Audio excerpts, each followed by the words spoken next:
ওই ছেলেকে পুরুষ বলে না যে ছেলে একটা মেয়ের মেসেঞ্জারে রিপ্লাই না পাওয়ার জন্য বালিশের মধ্যে ডুকরে ডুকরে কাঁদে, তাকে পুরুষ বলে না।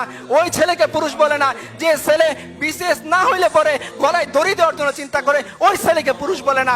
ওই ছেলেকে পুরুষ বলে না যে জওয়ানির মধ্যে জওয়ানি মিটানোর জন্য রাস্তা রাস্তায় দাঁড়িয়ে মেয়েদের সাথে ইফটিজিং করে, ওকে পুরুষ বলে না। আর বেটা তুমি যদি পুরুষ হও, 4টা বিয়ে করো, মদ মাস্তি করো বউয়ের সাথে, কবিতা লেখো বউয়ের সাথে, পারলে দায়িত্ব নাও, নিয়ে দেখাও তোমার পুরুষত্বের পরিচয় কতখানি। পারলে দিনের দায়িত্ব নাও, নিয়ে দেখাও তোমার পুরুষত্বের পরিচয় কতখানি। পারলে উম্মার দায়িত্ব নাও, খালিদ বিন ওয়ালিদ হও, আমরা তোমার ইমামতি মেনে নিব, দেখি তোমার পুরুষত্বের দায়িত্ব কতখানি। আর যদি না হয় তাহলে তোমার এই পুরুষত্বের প্যান পানি বন্ধ করো।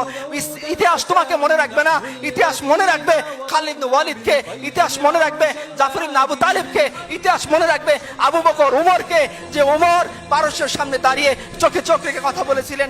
ইতিহাস মনে রাখবে রিবি ইবনে আমরকে, যিনি রুস্তমের সামনে দাঁড়িয়ে বলেছিলেন রাসূলুল্লাহ সাল্লাল্লাহু আলাইহি সাল্লাম 3টে অপশন আমাদের সামনে দিয়েছেন, হয় ইসলাম কবুল করো, শান্তিতে থাকবা, রুস্তম বলতে পারবো না, তাহলে অপশন 2 তুমি আমাদেরকে জিজিয়া দিবা, আমাদের অধীন হয়ে যাবা। রুস্তম বলতে পারবো না, তো অপশন নাম্বার 3 তলোয়ার সমাধান করবে তোমার আমার মধ্যে, হয় তুমি জীবিত থাকবা না আমি জীবিত থাকবো।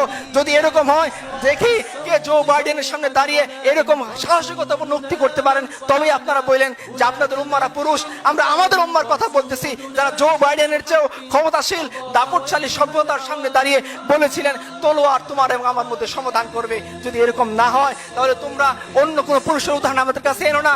আমাদের কাছে হোসিমিন পুরুষ না, অমুক তমুক পুরুষ না, আমাদের কাছে পুরুষ হচ্ছেন রাসূলুল্লাহ সাল্লাল্লাহু আলাইহি ওয়াসাল্লাম, আমাদের কাছে পুরুষ হচ্ছেন তার চাচাতো ভাই জাফর ইবনে আবি তালিব, আমাদের কাছে পুরুষ হচ্ছেন আব্দুল্লাহ ইবনে ওমর, আমাদের কাছে পুরুষ হচ্ছেন যায়েদ ইবনে দাসিনা রাদিয়াল্লাহু আনহু, যারা মৃত্যুর মুখে হাসতে হাসতে নিজের জীবনকে দিয়ে যেতে পারেন শুধুমাত্র এক আল্লাহর জন্য, উম্মতের জন্য, দ্বীনের জন্য, এবং যারা নারীদের দায়িত্ব নিতে পারেন, যারা সমাজের দায়িত্ব নিতে পারেন, যারা অর্ধ পৃথিবীর বাদশা হয়ে ভিখারির মতো ফকিরের মতো জীবন যাপন করতে পারেন, আমরা এদেরকে পুরুষ মনে করি। আমরা তোমাদের আনা উদাহরণকে কখনোই পুরুষ মনে করি না।